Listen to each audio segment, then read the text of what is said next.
Greetings, fellow Earthlings. Thanks for tuning in to another episode of And Another Thing with Dave. I want to thank all of our listeners from all over the world. Please do subscribe and share if you're not already. All right, let's get into it. My name is Crystal. I'm by I'm Crystal on this platform for the listeners.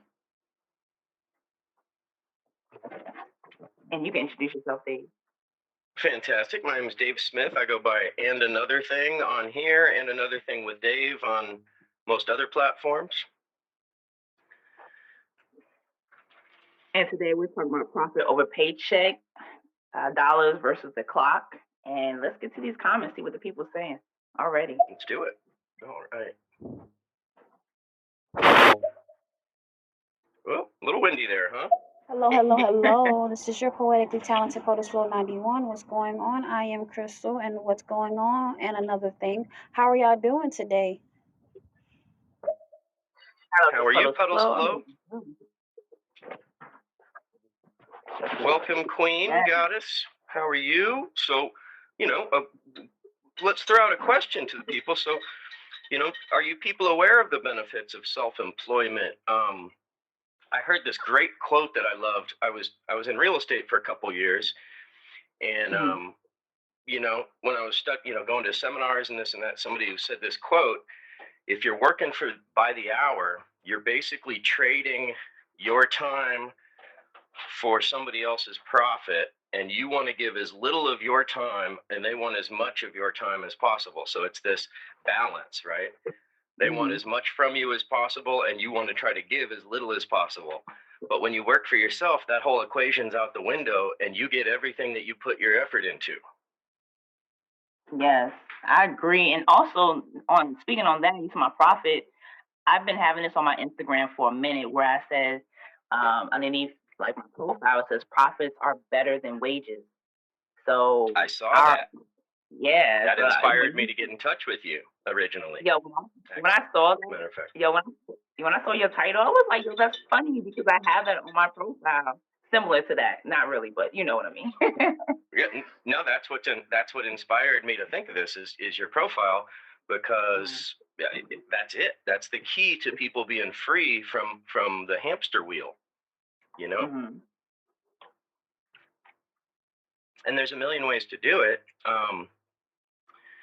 I'm not completely free of it now, but I do have my own business. And by having your own business, you get so many different tax breaks, so many things to write off.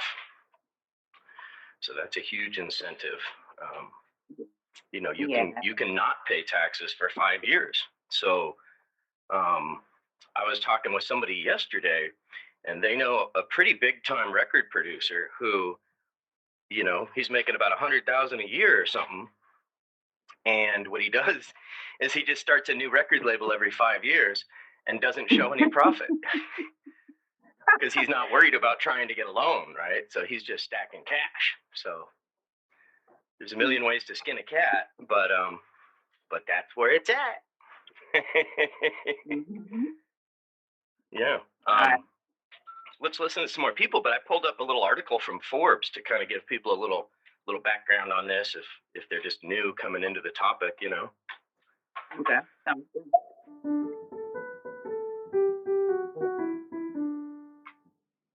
I like it. Yeah. Now I know my ABCs. Won't you come and sing with me?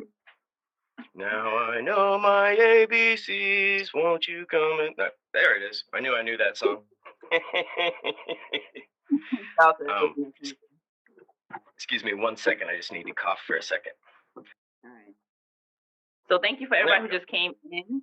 I appreciate y'all. We just got started not that long ago. So we would like for you to engage with us, and also share if you have a business or a 9-to-5. We're not knocking any 9-to-5 workers. We just enlighten the difference between the two. So absolutely. And you got to have a 9-to-5 to be able to start a business a lot of times, right? You got to have your bases covered before you can venture out. So, nothing wrong with having a job. You got to keep food on the table, keep the rent paid, whatever, all that. But then thinking forward, right? So if you got an idea for a business, if you got a business, we would love to hear about that. If you got an idea for a business, we would love to hear about that too. I want to just read some little article here I got from Forbes magazine from January 6th of 2020, and it's called 7 Rules for Wealth, Self-Employment Tax Schemes. So this is how self-employment can benefit you just tax-wise. Be your own boss. While you're at it, cut your taxes. What follows is a short guidebook, Tax Rules for Self-Employment Workers and Moonlighters, with a particular emphasis on ways to stash profits away for use in retirement.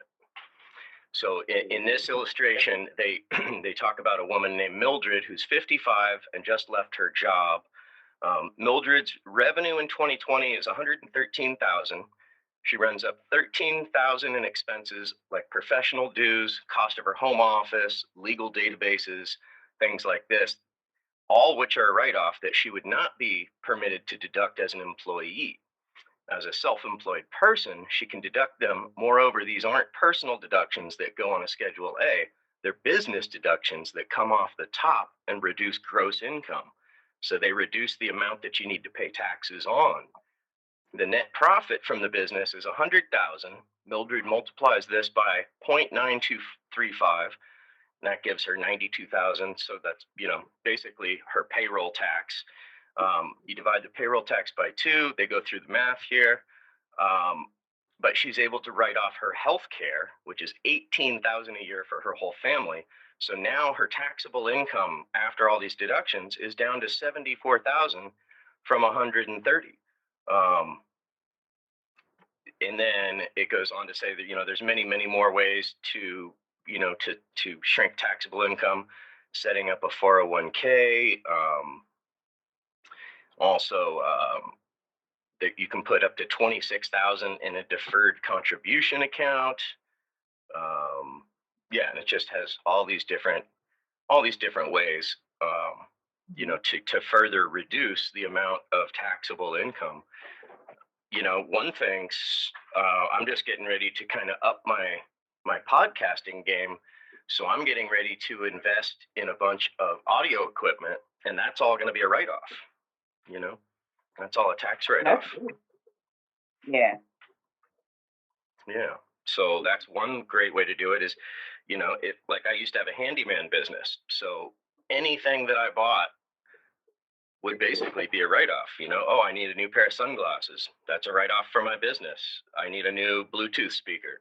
That's a write-off for my business because I need to listen to music while I'm working, right? So you can get really creative with it. Like leasing a car. If you're in sales, you can write off 100% of the cost of leasing a car. So instead of buying a car, you could lease a car.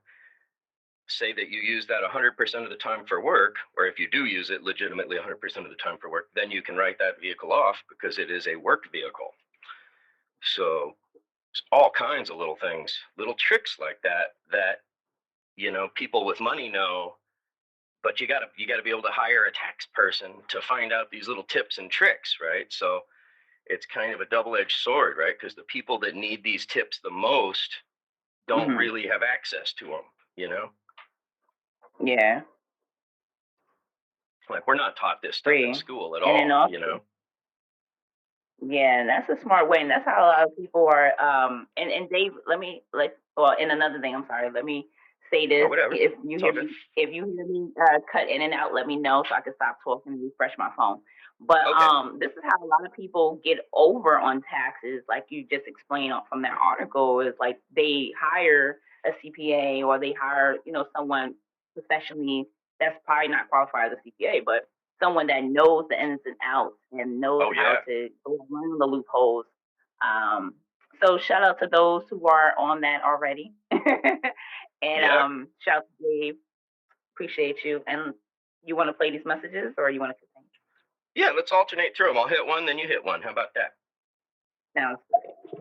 This guy sounds like a straight up commercial. Like, damn. I do? Wow, thank you. That's my goal is to do audio voiceovers. So Wow, that's a huge compliment. Thank you so much. I appreciate that. You made my day, bro. Hey, shout out to everybody in the building today. Yes, business talk. Thank you, ladies and gentlemen, for having this conversation. Shout out to I am Crystal and your co-host.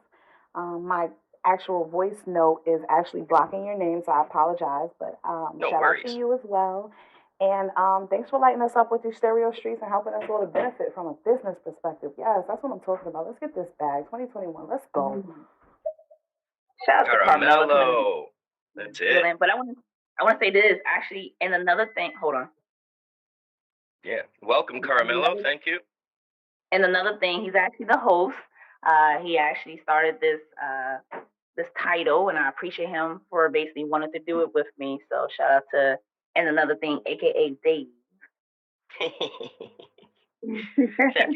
you. Yeah, it's something I'm really passionate about, and I'm not set by any means, right? So I'm still trying to get my bag, but I'm trying to juggle a couple different things. I'm working on a new self-employment gig, doing mobile loan signing, and then I'm also trying to take my podcast, which has just been a hobby.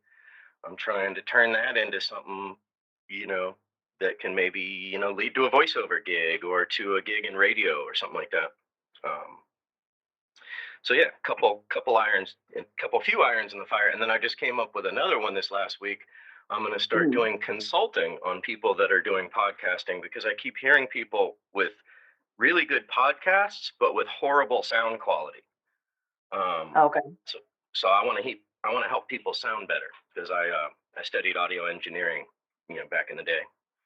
That sounds good. And I want to say something about that too, because if you listen to back of some of my lives and the few people that I did live with, like, I can't blame stereo for all of it, but my lives, it was in and out, cutting in and out. I'm like, dang, like I'm sounding like a robot over there. And then you got people saying, where's Crystal? Well, let's find Crystal. Like I'm Waldo, But right. So you may need to help me with that. I don't know. Change my service or something. Yeah, what's that one cartoon? Where is Carmen or whatever? Yeah. That was a good one. That's great. All right, your turn. Good stuff. Okay.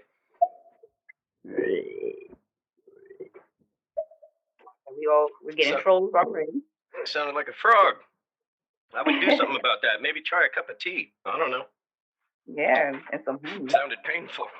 When you do your writing off on your businesses, does we call it HMRC down here, so that's the tax man. Do they ask for receipts? Oh yeah. They definitely. Well, they don't ask for them until they put you under the microscope. So you definitely want to have your receipts. Definitely keep your paperwork in order.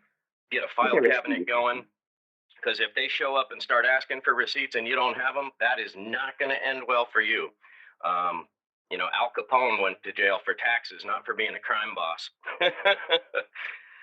So you got to pay the man. They want their cut for sure. Now, question, Dave. Now, do you also say that you should? Because I was listening to a YouTube, and I try to educate my mind on YouTube from YouTube. A lot of valuable resources. Love it. So I've heard this recently because I also have, like I don't know. Okay, so I had bags of receipts for years, but but totally. I also have technology now. So I also have apps where you can just take a picture of the receipt and just go from there. Now I know I want to give a disclosure. I'm not a tax preparer. I'm not an advisor telling you how to spend your money, how to basically go about how to run your business, or as an employee. So I'm putting a disclaimer out there now. I am not giving tax advice or financial advice by any means. I'm just saying what I've done. Exactly. Do not. Yeah, exactly. Talk to a professional. So thank you for saying that. You're welcome. So I want to ask you, do you also have any apps where you scan your receipts and then keep it from there? Because recently, before you answer that question, because recently I heard a lady who used to work with the IRS, and she goes to seminars and teaches this, and she basically says that the IRS still want you to have receipts. Mm-hmm. That's what I my thing is, understand as well. uh-huh. I think it could be good to have as a backup to have this, because I do that too. I have an app that I can take a picture of, and it saves. It's called like a scanner or what mini scanner or whatever. Mhm. Yeah. But as I understand it, that's good for a backup in case you lose your stuff, in case there's a fire or something like that. But that they are ultimately going to want to see like a hard copy paper kind of receipt. Okay. Well, I mean, I'm gonna need for them to be what they call it, go green. I'm gonna need for them to go green because keeping all those papers for 3 years or so is too long. Okay. I know it. And we shouldn't, it should be so much more streamlined. It should all be online, and you should be able to use, for people who maybe don't have a computer at home, you should be able to use a computer at the DMV, at the library, and at the IRS office for free, right? Mm-hmm. Yeah. Yeah, I agree. I don't know if anyone knows this really good life hack, but if you go into any shop, you can get 100% discount if you just walk out with the item. I don't know if anyone's heard of that. Pretty good. Not walk out. Money sometimes. Yeah, sometimes that might work out. Other times, some really big guy tackles you from behind. Yeah, that might not work out so well. You might get the Walkman or get the whatever, the iPod, whatever. Not the Walkman, Dave. I'm dating myself, right? I know I'm dating myself. You might get the fanny pack, but but then you're gonna lose your front teeth when the guy tackles you and you hit the pavement. I'm still on the Walkman. You're going back in years, unless you're going to a thrift store. I can't believe I said Walkman. Yep, I just said that. I done dated myself right there. Whoops! Damn, cat's out of the bag. Shit. I didn't mean to say that. I was saying, a paycheck is profit. You feel me? You're still making profit if you know how to manage your money. It's all about management. Oh, yeah. It's not really about more money or less money. It's really about maneuvering around the system. You feel me? You got to be an alchemist. You got to know how to turn water to wine and shit, or bronze into gold. You got to know how to transform a bad situation into a good one. So if you don't know how to manage your time or your money, then shit, a paycheck or a profit ain't gonna really mean shit if you don't know how to, manage your money. So that's how I see it, True. Yeah, no, I think that's a really good point. Yeah, and totally, and we're not dissing that at all. Yeah, exactly. It's all about making money and saving money to be able to do anything, right? But then what we were thinking about is kind of just maybe taking it that next step. So, ultimately, you want to be able to make money when you're sleeping, right? People who are really rolling, they don't have to be doing something to be making money. They got a machine in place that's making passive income, whether it's like an investment property, a clothesline, music products, a book, something like that, right? But that thing can be selling on Amazon 24/7, even while you're sleeping. So yeah, that's passive income.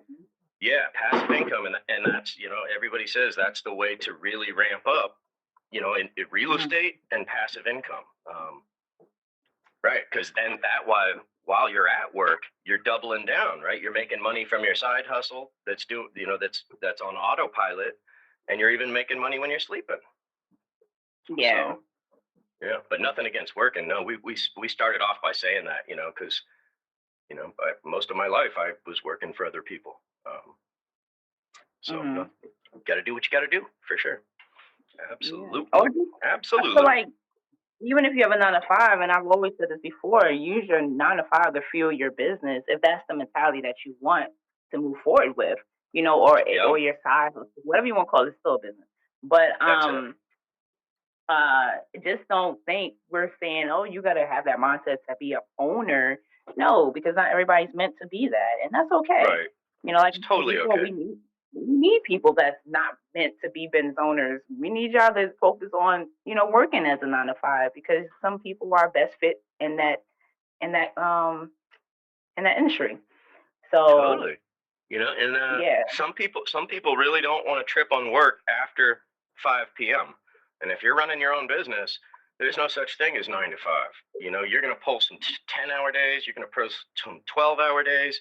When I was doing real estate, I was driving Uber and doing real estate. So I'd do real estate during the day, and then at like 8 o'clock at night, I would drive to San Francisco, an hour away, and drive Uber till 2, 3, 4 in the morning, then drive all the way home another hour, and then get up and go do real estate again. So I had some days where it was 18 hours, brutal. But you do what you got to do. You do. And so I want to play six messages, and I want to talk about also a few things about like maybe not sharing a little bit of like the profit first method, how to pay yourself, or not telling you how to pay yourself, or maybe an idea of what to look at starting off, or maybe not. Maybe I can just give you examples. So I like it. Let's do it. Okay. If you open up a business and it makes losses in the first year, can that be offset in the second year if your business kicks up and you make a lot of profit? Can it be offset against that? I don't know why you would want to offset your losses, because if you make a loss in the first year, that just means you don't have to pay any taxes. So that's a good thing. Now you can't get a loan if your business isn't making profit. You can't get a loan, but you're not gonna. But you can get a grant, exactly, and you're not gonna owe anything in taxes. So it all depends what your goal is, right? Like if you want to look good on paper so that you could buy a house, then you're going to want to pay taxes. You're going to want to do anything you can to up your income on paper, right? How much you're taking home. But if your goal is to pay as little in taxes as possible, maybe you already own a house, or have a mortgage on a house, or whatever your thing is, then there's ways that you can avoid or lower the amount of taxes that you pay. But it all depends on your personal situation. But I don't know why you would want to go. I don't think you can do that retroactively. As far as I know, each year is a done deal, right? So you either had a profit or loss for 2020, or but I don't think you can go back and adjust your profit loss from 2020 with your earnings from 2021. I don't believe you can do that. But once again, we're not tax people, so check with somebody on that one. Yeah. Want to hear next one? I mean, that's very confusing because, yes, a lot of places ask for hard copies, but you have those that have receipts that's from years and years, over 4 years, and then the letters and the numbers start deteriorating. Like, you can't even see them anymore. So what do they do then? That's a good question. Yeah, I keep mine in a file folder inside a Rubbermaid container, so that it's not getting like bleached by the sun or anything. But yeah, I mean that's some people put them in a box and put them in a storage unit or something.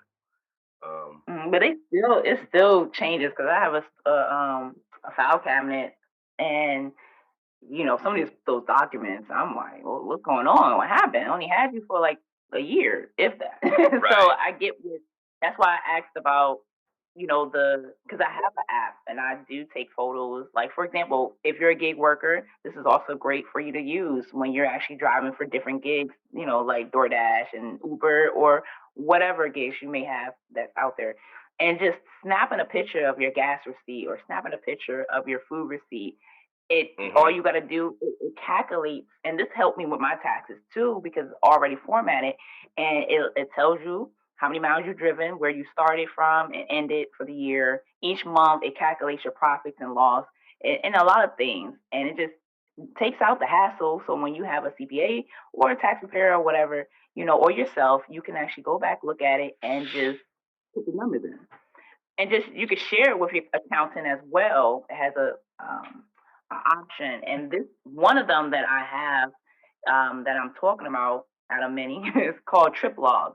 TripLog is one of the apps that I use. I like it. Cool. Yeah, exactly.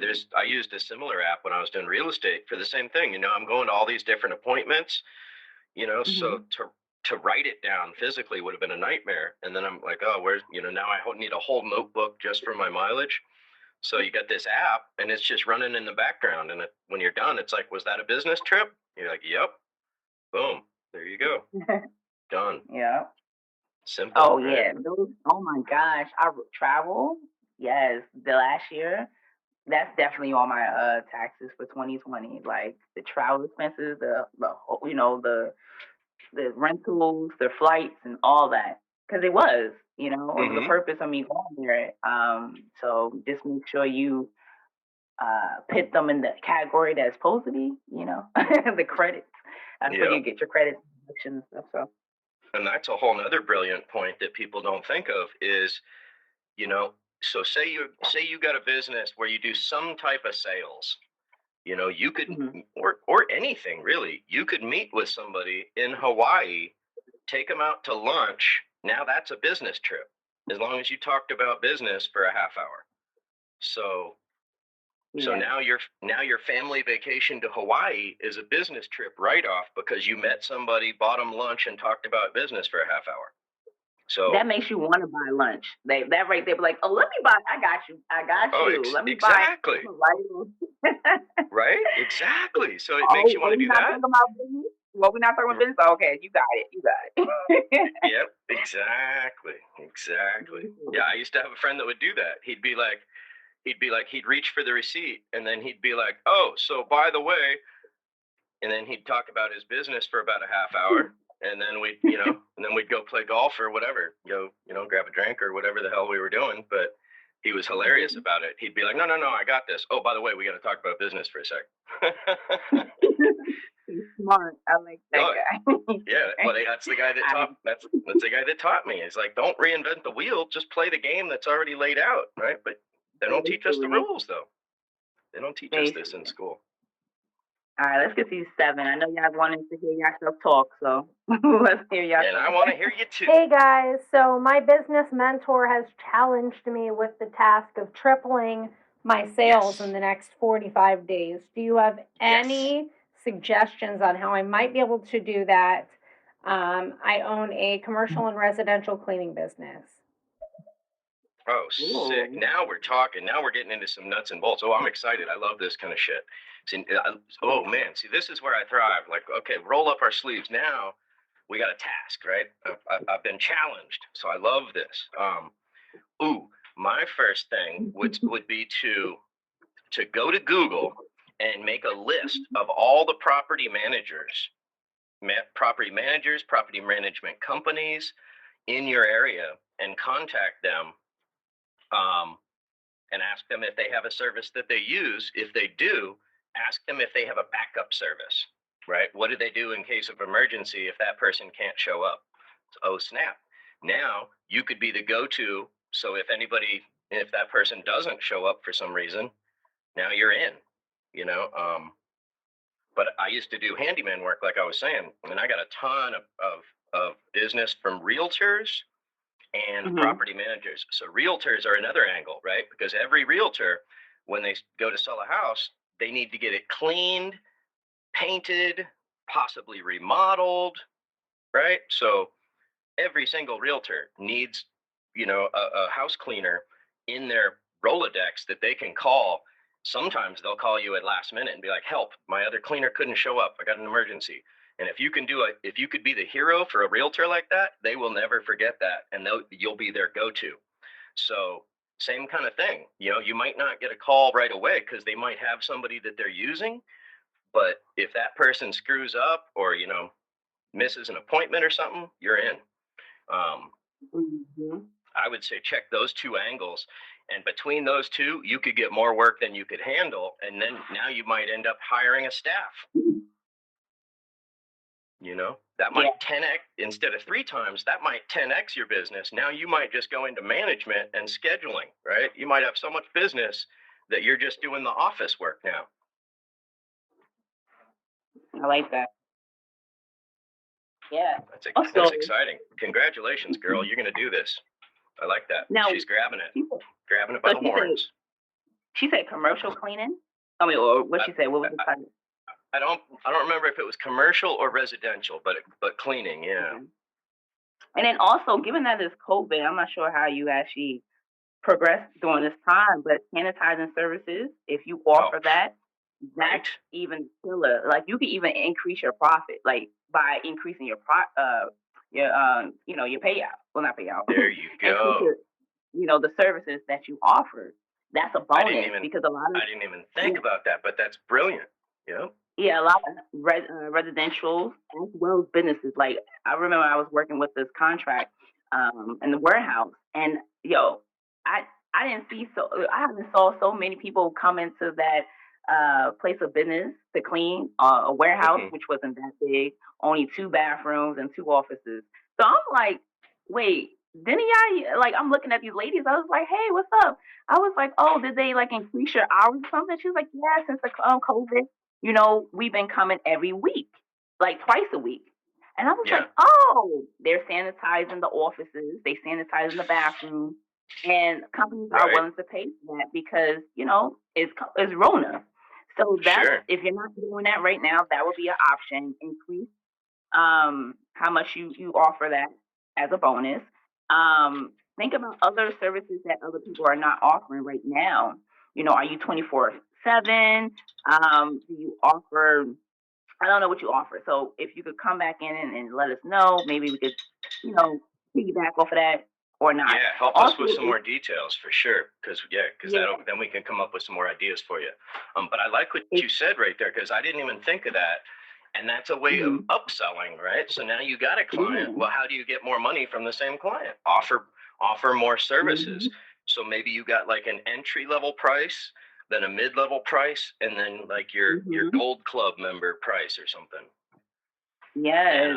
And like you said, Crystal, if you're willing to do 24/7, you could do sterilizing for places when they're closed. Yes, residential and commercial. We talking about banks. We talking about because I seen people working banks. I knew of people who actually did that, and that was years ago. I was like, oh, okay. They clean banks. They clean corporations. They clean schools even. School. Yeah, malls.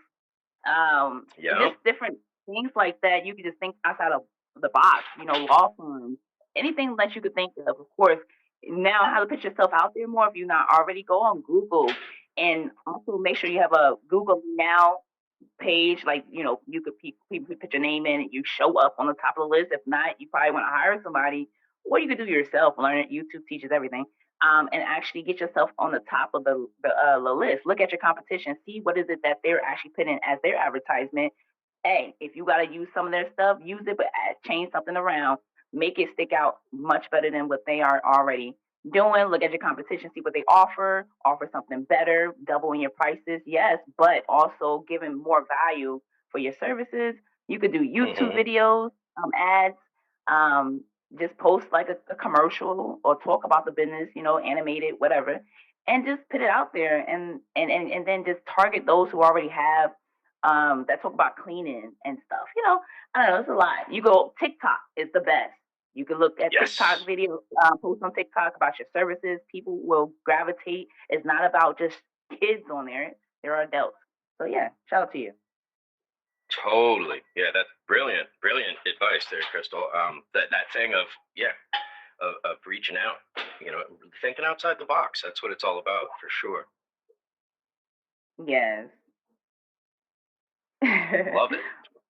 Let's get these messages. I'm all fired up now. I believe if you can't manage your time or you can't manage your money, then it's going to be nearly impossible for you to manage a company or manage a business or to be an entrepreneur or to write a book or anything of that matter because, everything that comes with business or investing is going to come with time management and money management. So if you can't, I'm not going to say master, you feel me? I'm going to just say if you can't get yourself to a certain level as far as money management and time management for your current circumstances, if you can't analyze that, then whatever endeavors you get into, whether you want to invest into stocks or you want to invest into a business or clothing or anything like that, it can't work out. It's going to be impossible for you to do that. You're going to need somebody. You're going to need like an angel investor. You feel me? But without an angel investor, you're just going to have that money management, that time management. Yeah, no, I feel you. Nothing's impossible, but you're right. If and this is the thing with people that win the lottery, right? If you don't know how to manage money now, giving you $1 million isn't going to help. You're just going to live large for a minute, and then you're going to end up right back where you were before you won the lottery, broke, or however much money you had before you won the lottery. Like, that's like 80% of the people that win the lottery wind up right back where they were before they won the lottery, because they don't know how to manage money. They never had it. They were never taught about this. That, you know, it's no accident that they don't teach us this in school. This is by design, right? The fact that we don't have free college, the fact they don't even tell us how to balance our checkbook, that's by design, because the bankers run our country, so they want you to default. They want you to bounce a check because that's $20. They want you to default on your credit card payment because that's a fine, that's a late fee, that's a penalty. So unfortunately, our government is in bed with these corporations, and they choose profit over people. So you got to know how to play the game, you know? Totally. Anyway, sorry to ramble, but it's a passionate topic. It's a passionate topic, you know? You bringing facts to people who probably didn't think like that, or people who have, and you know, they can relate to us, or you, definitely. So I appreciate it. Yeah, to this ties in. This ties to me. This ties into the 1% keeping the 99% down. It's the suppression of information that could help people free themselves from financial oppression.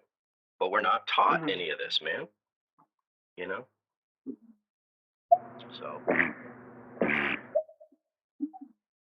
Okay, so we had a burper, and now we got gaseous clay in the house. All righty.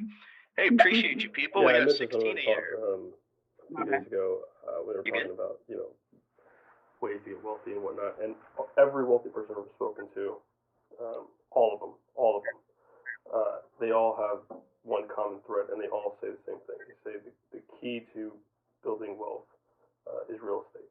It's real estate, always and forever going to be real estate. And people think that, you know, oh, that means I have to buy a house as an investment property or a condo. Not necessarily. You can start small. You can start with trailers. You can start with, you know, something you can afford. You know, there's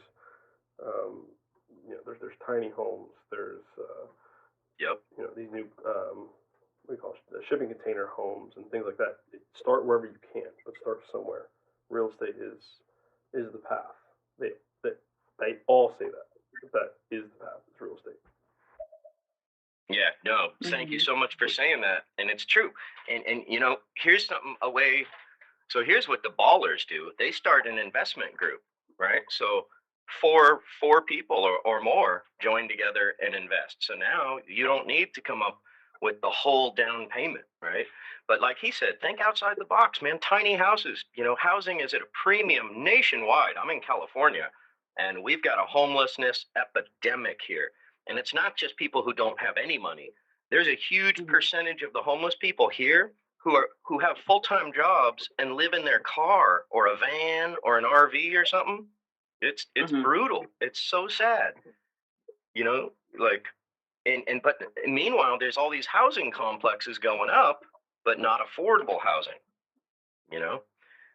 So there's like 6 different huge housing complexes being built right now, but it's all market rate housing for people who are moving out of San Francisco, moving up here, you know. Meanwhile, people here can't afford anything. So yeah, it's crazy. But like he said, you know, tiny houses, container houses. You could even invest in paper, real estate paper. Not many people know about this either, but you can hold somebody's second mortgage. So you could give somebody a $10,000 loan as a second mortgage.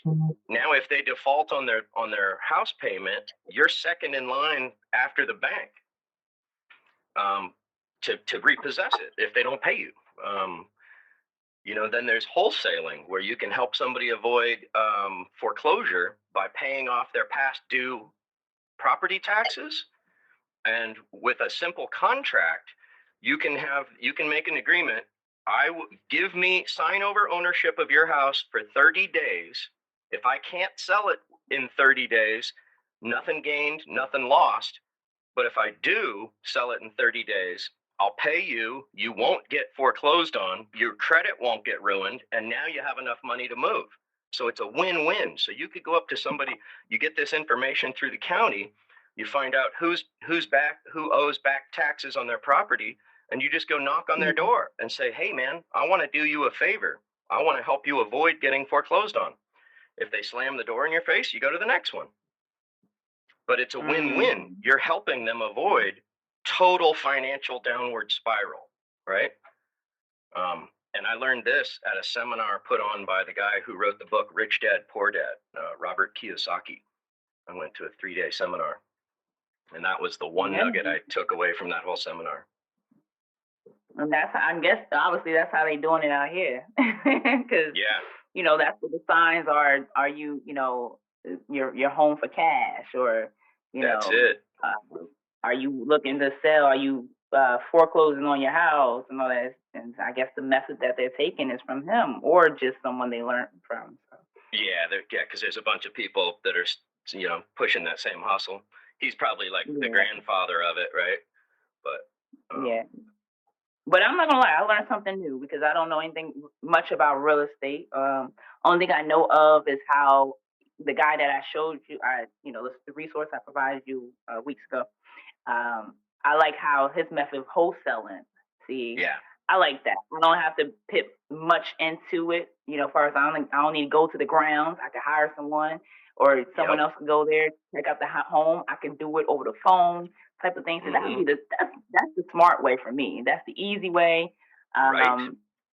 So and it's like a no lose. There's no risk. Yeah. Yeah. So shout out to those people. So I just came into a little bit of nothing big, but I'm gonna try to put it to work. Try to learn a little bit more about this and try to make it happen. Sounds good. All right, we got 4 messages. Let's go. We got this. You could play it. Okay. Love you people, man. We got 21. Here, let me give a shout out real quick. We got 21 people in here. Twizzlets. Or wait, I won't say that. Twizzletits. That's hilarious. May the poet, Juicy Apple, Socratic Life. That's a very philosophical name. Pakistan 123. I'm call me crazy, but I'm thinking that guy might be in Pakistan. How you doing, man? Matty Wash, Taziri, Red Sox Brewer. I wonder if he brews beer. Charlola, Wild Goose, Nick Nurk, Nimam, Captain Rehab. What's going on, Blissful One? We appreciate you people. Want to hit that next message there, Goddess? Yeah. I think goal setting is a major thing. You gotta have goals. You have to have goals. Yes, sir. I feel like money management and time management, you could, but you can't really utilize time management or money management unless you have a goal. You gotta have a goal in order to utilize those two. You feel me? No matter if it's a business or just regular life, you gotta have some type of goal in order to realize that you're gonna be using or utilizing this time management or money management, in order to get to that goal. So goals is and that's why they say like most business fails probably because they don't really have a goal and I believe education as well.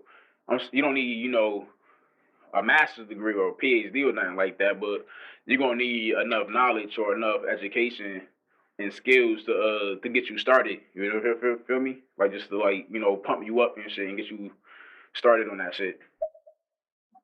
Yeah, that's man, I really appreciate your comments, Wise Fool, because really insightful. Definitely can tell you're a thinking dude. In school, so school is different now, right? Like you said, Crystal, you could go to the YouTube University for free, and you could get a master's in anything now, right? Like you name it. What do you like? So I'm studying audio gear, recording techniques for voiceover. I'm learning all this stuff. And whatever you're into, there's somebody that'll teach you for free on YouTube. So take advantage of that for sure. The whole course. You'll find a course up there. You don't have to pay arms and legs and all types of limbs just to get a course nowadays out here. They cost so much. I'm a type of person. I'm going to look for the free, because free is for me. And I'm going to look for a discount, because that's what I like. So, it's no purpose no excuses of, okay, I can't find that information. Somebody Mhm. got it on YouTube. And then if you Oh, learn yeah. it from somewhere else, be the person that teaches it to others. And that's what I like to do. I like to learn something and then bring it to the table for other people to learn it as well. But I also implement it into my businesses or whatever I'm doing in life, or I try Mhm. to. I don't do everything, but at least someone else could benefit from it. So. Right. I love that phrase, each one teach one, right? Like, don't hog that knowledge, share it with somebody else. Because even like the stuff I'm talking about, it's stuff that I haven't done, but that I learned along the pathway of life. But the reason I like talking about it is because somebody else might be in a position where they might have 20 grand where they could go do this, or 10 grand or whatever, right? They might be able to do it right now, where I'm like, oh, I'm gonna try to work on this in the next year or something, right? So you never know. That's why I like to talk about stuff, because you might be able to help somebody. Mm-hmm. Yeah. How long is it reasonable to keep receipts? Is there like a number? I mean, 4, 5, 6 years? Yeah, I just pulled it up on Google. 6 years for self-employment people who may receive multiple 1099s reporting business income from a variety of sources. It can be easy to miss one or overlook reporting some income. To be on the safe side, they should generally keep their 1099s, their receipts, and other records for 6 years. So there we go. And that's from Kiplinger Tax Records or something like that. Kiplinger.com. So they sound like they're a tax professional. But once again, you Google it and don't quote me. Don't sue me, people. I'm just trying to help you. Trying to help you help yourself. But I am not a financial advisor by any means, or I would be doing much better than I am right now. And you still have time. You still have time. Yeah, exactly. I'm not done. In time management, I think one other thing I learned in real estate, that I'm not really implementing but would like to, is they gave you this calendar, and it was 7 a.m. to 7 p.m. every day. Fill it in. What do you do? Where does your time go? And when I started doing that, I'm like, oh my God, really? 4 hours on Facebook? Do I really do that? Yep, I do. Oh my God. Right? So you start seeing where you waste your time, right? So that's a huge benefit as far as being able to increase productivity, because you can look at what chunks of your day you're just wasting. And for me, it was pretty huge. Yeah, I can agree, because YouTube be having me like, oh my gosh, I didn't do anything with my life today. What in the world? But, you got but you're learning stuff, right? But some are. of it's fun. The difference is, though, from someone who learn and constantly learn and don't implement it and execute the situation. I feel you. The difference. And I can learn all day long, but if I don't execute it in my own work, then what is it that I'm actually doing? I'm wasting time, So you gotta learn the difference. Because there's so many people like, oh, I know that. So like Carmela would say, well, I'm not going to quote her because I can't remember the whole quote, but I would say, idea is an idea unless you execute it at the end of the day. But she says it better. So, so pick what you learn. Ideas, those are like those. I had this idea the other day about ideas. And it was right after I had an idea that was awesome, but I didn't write it down in time, and it disappeared. And I'm like, and I had this little epiphany that ideas are like little nuggets of gold, right? Like that's the priceless shit in life. Like, some people just don't have that many ideas. So when you get an idea, that's huge. That's the universe giving you a gift. Like, when you get like a business idea or a book idea or something like that, don't just blow it off. Write that shit down, man. Yeah. Yeah. Absolutely. Yep.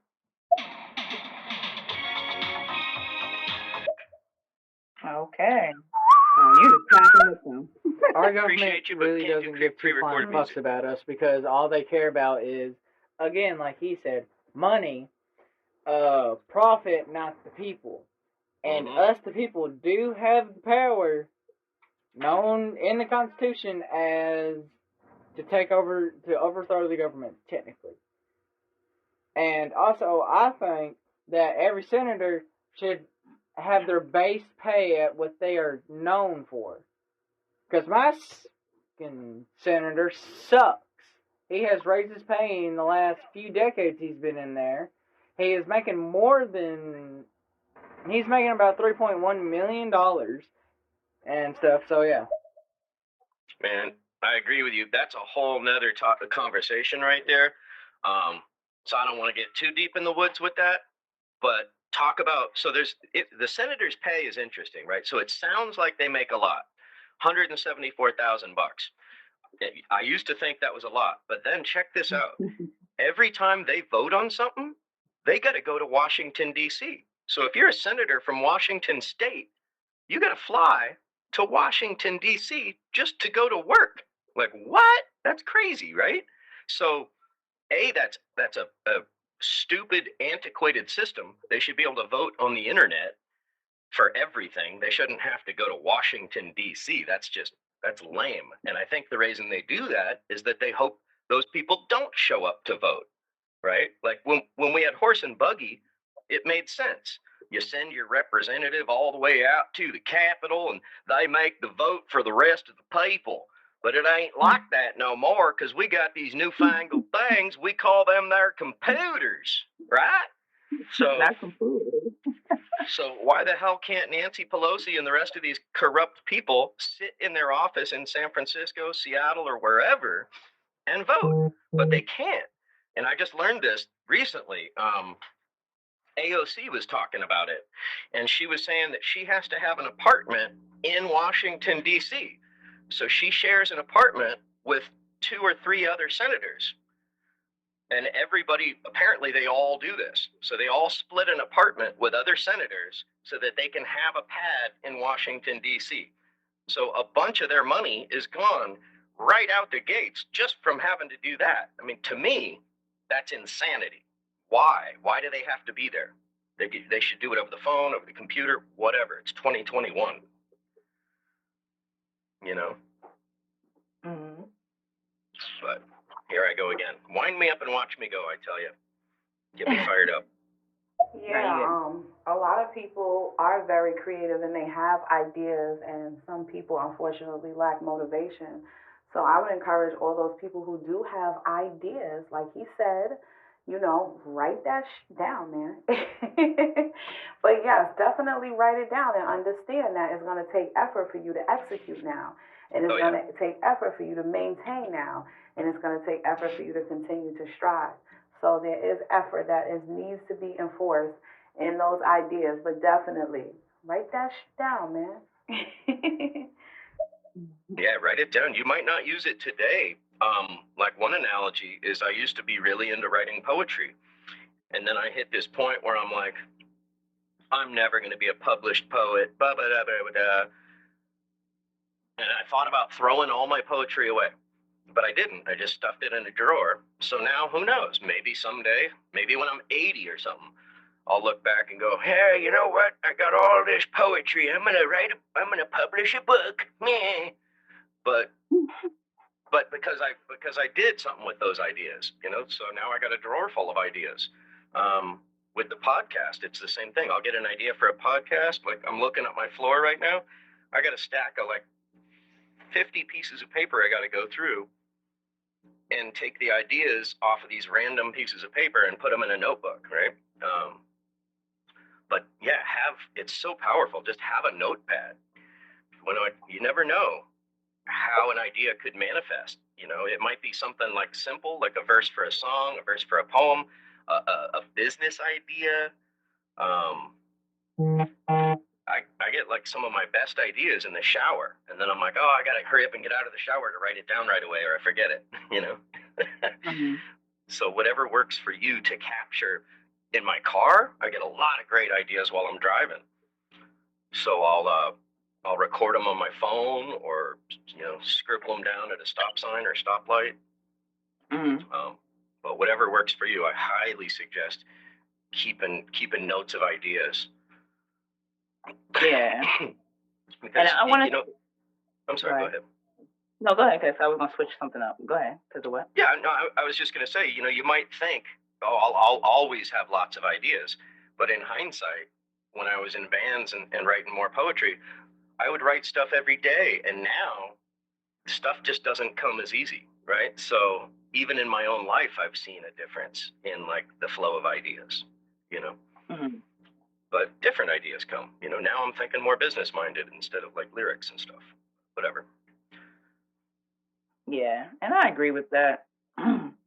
I also want to say this before we play the next two, you know, for those who are thinking about starting, you know, their own business or whatever the case is. And I know me and Carmela, we talked briefly about this type of topic, but I'm not going to go into it, which is the difference between like sole proprietorship as well as LLC. And I'm not going to go into depth with it, but I'm also just say something briefly, which is when you start a business now, a lot of people might say, oh, I have a business. Okay. But then most businesses opt in to recognize themselves as a sole proprietorship, you know. But you're still, well, let me just say this. So that's the most affordable type of business to set up as a sole proprietorship, because you don't have to pay the LLC costs and everything to set up your registration and all that, depending on your own state. So, you know, you are the person as the business. You are the business. So when you do your taxes for the Schedule C and everything, you are not an entity of itself when it comes to like LLC and partnership and S corp. So basically, the IRS recognize you as the business. Anything that happens, you are, you know, it's you. Your tax and for overall profits of your businesses, no matter how much you actually draw out. So when you come to the LLC portion, now the LLC, the difference between that, and people just don't really comprehend this, because it's like, oh, I have a business, I'm a sole proprietor. But the LLC is a structure that separates like you and your business. So if anybody comes for you, meaning like a lawsuit or anything, your business is protected, you know. So this means just in case, like I said, lawsuits or individuals you're not liable for that, for the company part. Your company is, and that's how some people go bankrupt, and you know, start a new business and stuff like that. But they're not hit with it, you know, because their personal lives are not hit. It's the business that went down. So I just wanted to say that. So hopefully you understand, comprehend it. If not, you could always check out one of my contents talking about LLC versus. I can't think what was versus, but it was the entrepreneur in the making EP that I did. And then also I want to touch a little bit briefly, not go into depth, because like I said, I am not a tax preparer. I am not a CPA. But when it comes to like, and I had it, and I've learned, and I'm still learning myself when it comes to this, how much I want to pay myself. You know. Yes. And then people, I didn't speak about this, but you know, you also can open up an S corp, and that's a whole different thing. I'm not going to go into depth with it. You can always go on TikTok and see how people break that down, and put in your LLC underneath, or a corporation, and put in your LLC underneath that. But paying yourself, you know, for example, if you make 0 to 250K revenue, you know, some people pay them starting off, profit wise, and 50% owner's salary. So if that makes sense. So 5% owner's profit and then 50% owner's salary. And then it depends on, you know, if you're making 200 to 500 revenue, that's probably 10% owner profit and 35% owner salary. So I'm saying this because I'm also learning myself as I go throughout my business how much I'm going to pay myself out and how much I'm going to keep. And it can be a little tricky too, because say if that's the only profit that you're receiving income wise, now it's like, dang, okay, I know I gotta pay my light bill, I gotta pay this, I gotta pay that, and that's the only income. And that's, you really gotta figure that out. And I'm not telling people how to work it, but I've been there, so I know it's a little tricky. But you also want to separate your business and your personal. That's a plus. That's really important for the IRS. And then also have a checking account individually, as well a checking account for your business. Yes, that is so key because that makes everything so much easier at tax time, right? Any check written out of your business account is a write-off. Yeah. You So, know, and I need to get correct with that because I got them mixed right now. So for me, right now, tax time is just an unneeded nightmare where I got to go through 12 months of my bank statements and circle stuff and be like, yep, that's a write-off. That's a write-off. And it's all just because I got that, because in the past I've had a business bank account, but you know, I moved, whatever, living in a new county. So that's one thing I haven't followed through with. So thank you for bringing that up. All right, thanks for tuning into another episode and another thing with Dave. Please follow, subscribe, and share. I'm on all social media and Another Thing with Dave. And keep seeking the truth.